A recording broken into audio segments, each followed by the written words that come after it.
اللهم افتح لي فيه أبواب الجنان.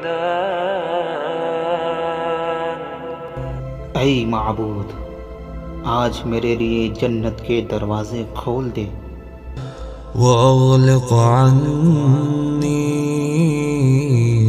فيه أبواب النيران.